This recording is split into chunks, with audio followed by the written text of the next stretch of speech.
Hi guys, I hope everyone's doing alright today and welcome back to my channel. I know it's been a little bit since I last uploaded. I moved and am in a new apartment now and life is a bit better, and now that things are settling down and I'm settled into my new place, I'm going to start trying to upload a bit more frequently. Anyways, to the topic of this video. Anybody who knows me in real life knows that I'm a big Star Wars fan, and I always have been. Those of you who just know me online and through social media, well, consider this me telling you that I'm a huge Star Wars fan. Now you know. I've never made Star Wars content, it's a niche that's already kind of filled, but lately I've been wanting to talk about it because of the release of Obi Wan Kenobi.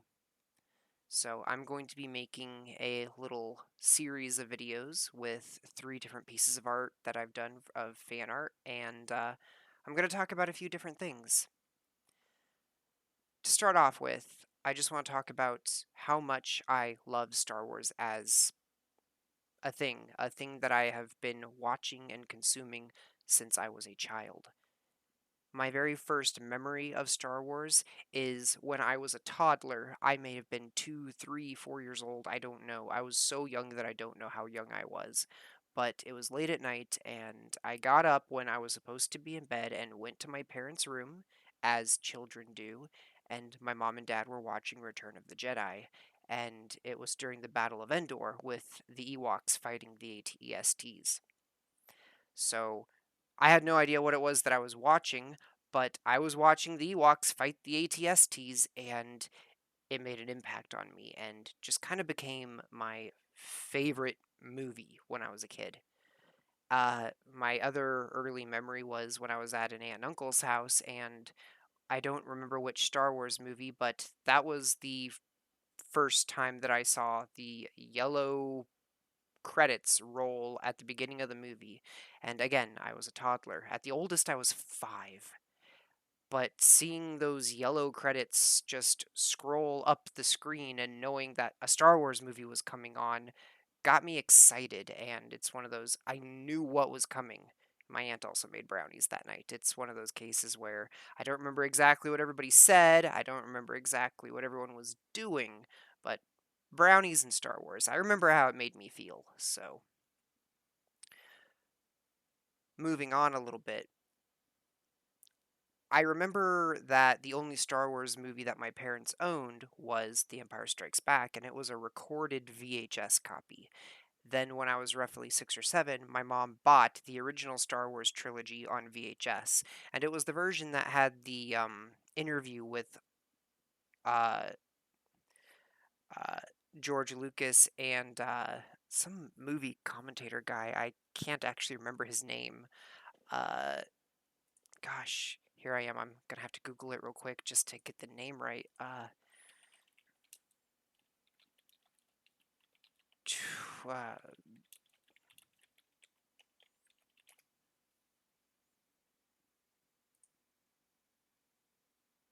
Leonard Maltin. The guy's name was Leonard Maltin. Uh, in that particular re-release of the original trilogy on VHS, Leonard Maltin and George Lucas had an interview talking about the release of this prequel trilogy. And I was 6, 7 years old, and I was getting super excited for the release of the prequels. And I felt like I waited an eternity for the prequels to come out. Now, my mother also liked Star Wars. I don't know how much, but I know she likes it to this day. And she told me when I was young that, we're going to be getting the story of Obi Wan Kenobi and Luke Skywalker's dad, and that's what the next movies are going to be. And I remember that she was looking forward to them too. My dad is a Star Wars fan, or at least he was, but he was kind of a purist, and his favorite was always A New Hope. That said, fast forward to the year 2000, and I remember when episode 1 was finally announced. I remember seeing the commercials for it. I was excited. I had this pair of Darth Maul tennis shoes that I just thought were the coolest thing, and I was wanting the toys and everything. Like, I was stoked and hyped and excited for Star Wars episode 1. I know I was in third grade when that movie was coming out. I was 9 or 10 years old. I don't know if my 10th birthday had come along yet, but I was ready and hyped for Star Wars Episode 1. And when it finally came out, my parents and I went to go see it in theaters. And I loved it. I mean, that was the first Star Wars movie I got to go see in theaters. I was roughly 10 years old. I was impressionable. I was excited. I was primed. I ate it up. I loved it. And we got out of that movie theater, and I don't remember what my mother had to say about it, if anything, but I remember that my dad wasn't too impressed. He just kind of compared Episode 1 to A New Hope and pretty much just sang the praises of A New Hope and dismissed Episode 1 as being a disappointment. And that was the first time I remember ever feeling really kind of let down by the people around me and the fact that they didn't like this thing as much as I did. Like, I loved this movie. I was excited for it for literally from the age of 6 or 7 years old. I felt like I had to wait an eternity, which, was only 3 years, but to a 10-year-old, 3 years of waiting for something just felt like forever. And, my dad just was like, meh. And God, it's like his energy was kind of a letdown for me. It was a buzzkill for me. It didn't make me stop liking Star Wars. It didn't make me not like Episode 1, but this is going to tie into how I kind of feel about being in the fandom now, because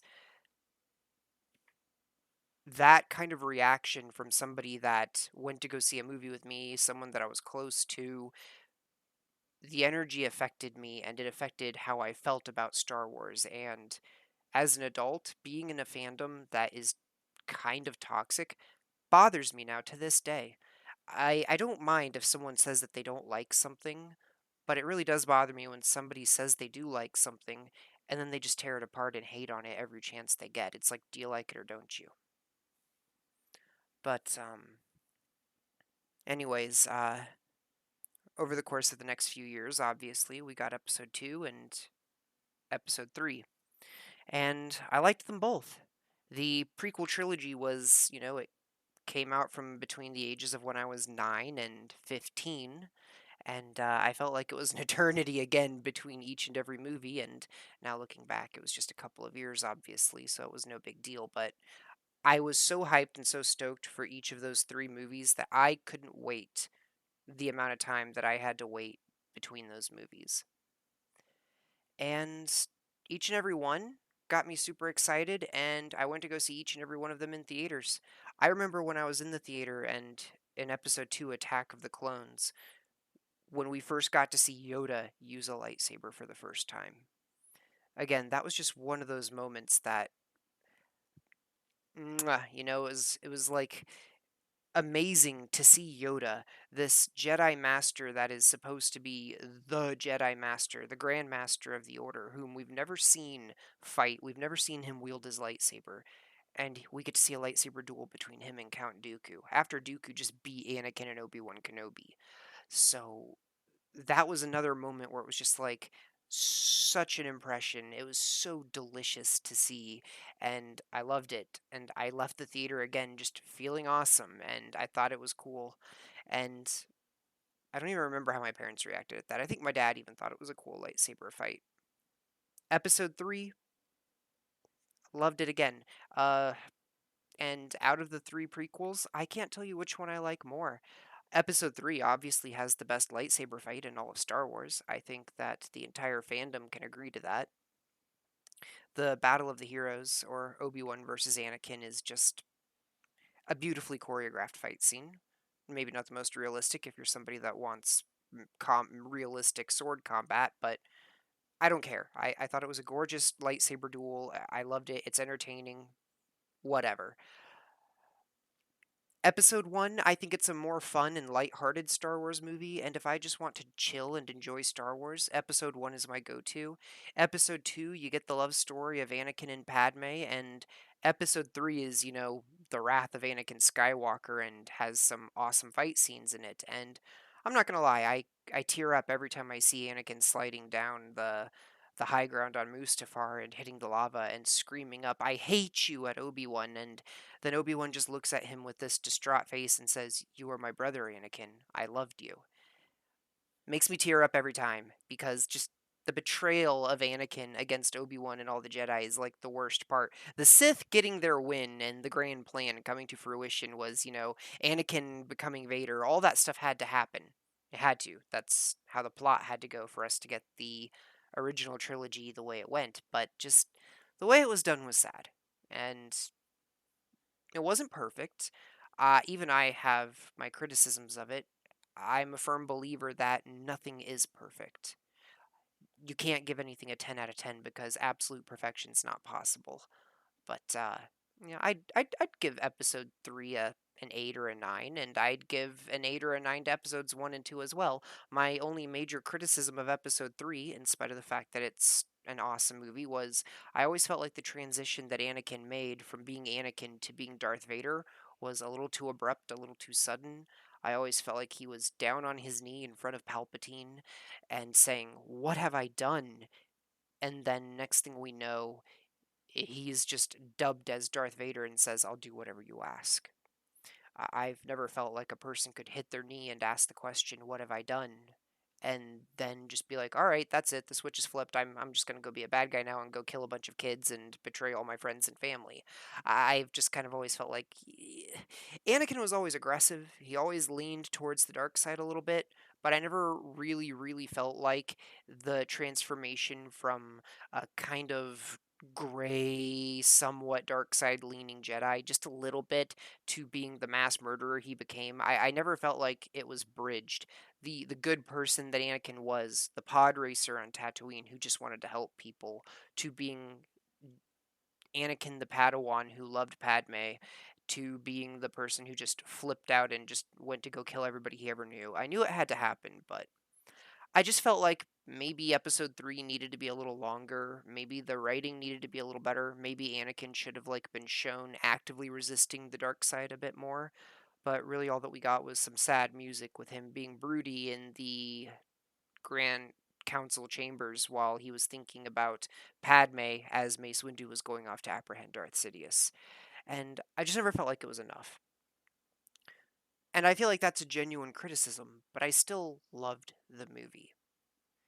And a lot of people hated Jar Jar. I never cared about Jar Jar. He added some comic relief to episode 1, which is, for all intents and purposes, when everything is at its lightest in terms of the grand scheme of the sequel and original trilogies.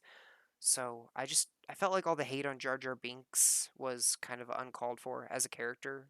He's just a little bit of comic relief. He's not really hurting anything. And a lot of the fans actually also attacked the actor that played Anakin in episode 1, which is sad. He was just a kid. He was a cute kid. He was just representing Anakin as a child. Let it go. But some people had a problem with that. But this is the part where I'm probably starting to sound like a bit of a Star Wars stan, and I mentioned my criticism of episode 3 to kind of mention I'm not a total stan. I love Star Wars, and I don't like hearing people hate on it, but it's not above criticism, and I recognize that. But sometimes I think the criticism has gone just a bit too far. Anyways, fast forward to the sequel trilogy. I thought it was okay. The Last Jedi wasn't my favorite Star Wars movie, but I liked Rey as a character. I thought she was cool. And seeing Palpatine use that epic Force lightning at the end of The Rise of Skywalker was also pretty cool. And The Force Awakens overall was a decent movie, so, it was okay. I never minded it too much. The Last Jedi is, I'll admit it, my least favorite Star Wars movie, but I'm not going to get into that in this video. That's not the point. The point that I'm trying to get at is the sequel trilogy wasn't as bad as I feel like people make it out to be overall. The Rise of Skywalker I actually thought was pretty cool. I enjoyed seeing them finally defeat Palpatine.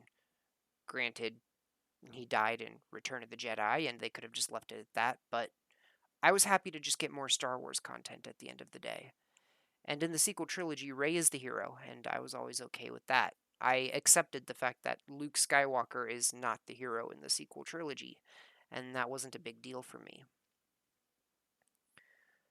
And because I like Star Wars, I am always going to try and enjoy any Star Wars content that I'm given. And if I don't like a piece of content, that's fine. I'm still always going to love Star Wars. I've been emotionally invested in Star Wars since I was a kid. I've been playing the video games since I was a kid. When Episode 1 came out, me and a really good buddy of mine that lived 2 doors down were playing Jedi Power Battles on the PS1 every day for an entire summer. Or at least every day that we could, whenever our parents would let us go to each other's houses. Uh, I played Star Wars Episode 2 and Episode 3 on the PlayStation/Xbox as they came out. I've played the Old Republic MMO. I've played both of the Knights of the Old Republic games. I've played the Jedi Outcast, Jedi Fallen Order games. I eat up Star Wars content. I always have and I always will. And I'm really not too thrilled with how toxic the fandom has become in recent years on social media. And I could give examples, but I'll save that for another video. I hope you liked this little drawing I did of Qui-Gon Jinn, and I'm going to wrap this one up. Thanks for watching.